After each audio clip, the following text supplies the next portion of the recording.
कल खबर आई कि तारक मेहता में टप्पू का किरदार निभाने वाले भव्य गांधी के पिता विनोद गांधी जी हमारे बीच में नहीं रहे।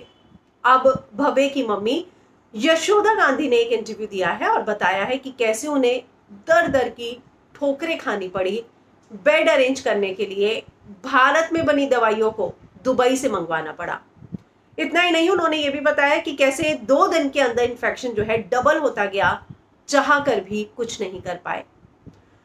तो यशोदा गांधी ने स्पॉट बॉय को एक इंटरव्यू दिया है और जिसमें उन्होंने कहा है कि उनके सीने में दर्द हुआ और उसके साथ हल्का बुखार आया, जिसके बाद चेस्ट स्कैन में 5% फेफड़ों का इन्फेक्शन निकला, लेकिन डॉक्टर ने हमें कहा कि आप होम आइसोलेट हो जाइए।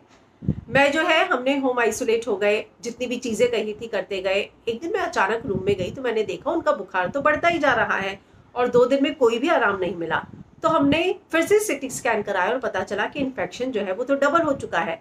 मुझे लगा कि अब तो हमें हॉस्पिटल में भर्ती करना ही होगा, लेकिन मैं जहाँ भी कॉल करती थी मुझे कहते थे कि बीएमसी में रजिस्टर करो पहले और उसके बाद जब आपका नंबर आएगा तब हम आपको बेड दे देंगे। उनका ये भी कहना है कि बहुत कोशिशों के बाद मुझे एक दादर में हॉस्पिटल मिला, जहां वो 2 दिनों तक रहे। फिर डॉक्टर से कहा कि इन्हें आईसीयू की ज़रूरत है और वहां पर उस हॉस्पिटल में वो अवेलेबल नहीं था।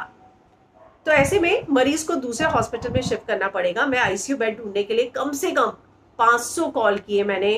मेरे एक दोस्त ने गोरेगांव में एक छोटे से हॉस्पिटल में आईसीयू बेड का इंतजाम कराया, लेकिन मुसीबतें यहाँ खत्म नहीं हुई। डॉक्टर ने हमें रेमडेसिविर इंजेक्शन का इंतजाम करने को कहा। मैंने वाकई में 6 इंजेक्शन 8 इंजेक्शन के दामों पर खरीदे। इसके बाद उन्होंने मुझे टॉक्सिन इंजेक्शन लाने को कहा। मुझे एक सोर्स का इस्तेमाल करके दुबई से इंजेक्शन इंपोर्ट कराना पड़ा। मुझे ये 45,000 का इंजेक्शन 1 लाख रुपए में पड़ा। इसके बाद कोकिलाबेन हॉस्पिटल में शिफ्ट किया गया। वहाँ पे भी मैंने बहुत सारे लोगों को कहा कि भर्ती कर लीजिए। मैं बेहोशी की हालत में उन्हें ले गई। उन्होंने कहा कि नहीं, बीएमसी से नंबर आएगा।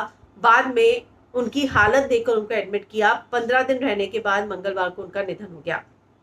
मैंने उन्हें आखिरी बार 23 अप्रैल को देखा था। दूरी से वो बेहोश थे और मुझे देख नहीं सके, क्योंकि उन्होंने बताया कि मेरा बड़ा बेटा और उसकी वाइफ भी जो है उनको भी कोरोना पॉजिटिव आया था। वो घर में आइसोलेट थे।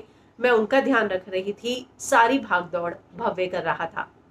तो इस तरीके से उन्होंने बताया कि कैसे काला बाजारी जो है इस समय हो रही है, पैसे लूटे जा रहे हैं।